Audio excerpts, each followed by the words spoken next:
Vice president এবং Democratic president পদপ্রার্থী কামালা হ্যারিসের প্রচারণা সমাবেশে যুক্তরাষ্ট্রের নারীদের জন্ম ও প্রজনন অধিকার প্রায়শই মুখ্য বিষয় হয়ে ওঠে।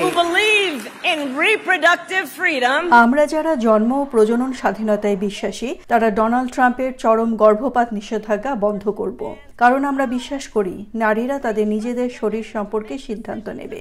তারা কি করবে তা সরকার তাদেরকে বলবে না।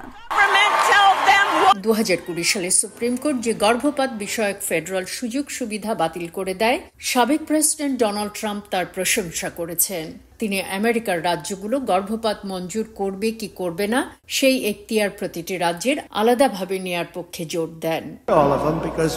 ডেমোক্রেটরা বেশিরভাগই আমাদের সাথে একমত, তবে সবাই নয়। এরা উগ্রবাদী। আমাদের অবস্থান হলো গর্ভপাত এখন আবার রাজ্যগুলোর এখতিয়ারে ফিরে এসেছে। সম্প্রতি গর্ভপাত বিষয়ে ট্রাম্প এবং রিপাবলিকান দল তেমন সোচ্চার নয়, তবে এরাই একসময় জাতীয় পর্যায়ে গর্ভপাত নিষিদ্ধ করার আহ্বান জানিয়েছিলেন। রটগার বিশ্ববিদ্যালয়ের পোলিং বিশেষজ্ঞ বলেন, এটা হঠাৎ করে হয়নি।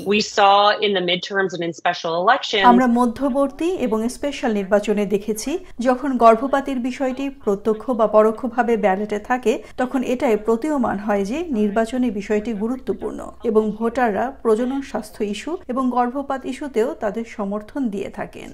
ডেমোক্র্যাটরা গর্ভপাতের পক্ষের প্ল্যাটফর্মের ওপর নির্ভর করছে এবং গর্ভপাত পরিচালনাকারী পরিষেবার পক্ষকে সমর্থন দিচ্ছে।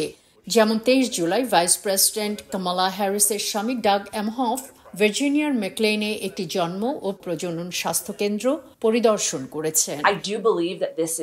আমি মনে করি নির্বাচনের জন্য এটি অন্যতম গুরুত্বপূর্ণ বিষয়।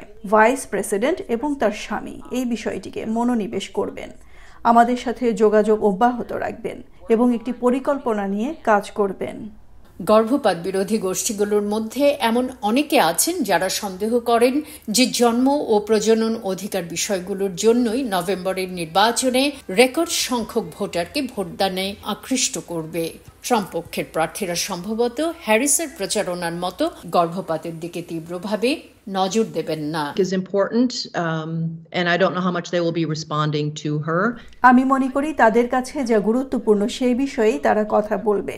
তার প্রতি কতটুকু সাড়া দেবে তা আমি জানি না। আমার মনে হয় যে শিশুটি অনাগত, তারও যে জীবন আছে এবং সুরক্ষার দাবিদার, সেই বিষয়ে তাদেরকে অবশ্যই কথা বলতে হবে। বিশ্লেষকেরা মনে করছেন ভোটারদের আকৃষ্ট করতে ট্রাম্পের প্রচারণা শিবির অর্থনীতিকে অগ্রাধিকার দেয়া অব্যাহত রাখবে। ঐতিহাসিকভাবে প্রেসিডেন্ট নির্বাচনে আমেরিকানদের কাছে এটাই সবচেয়ে গুরুত্বপূর্ণ বিষয়।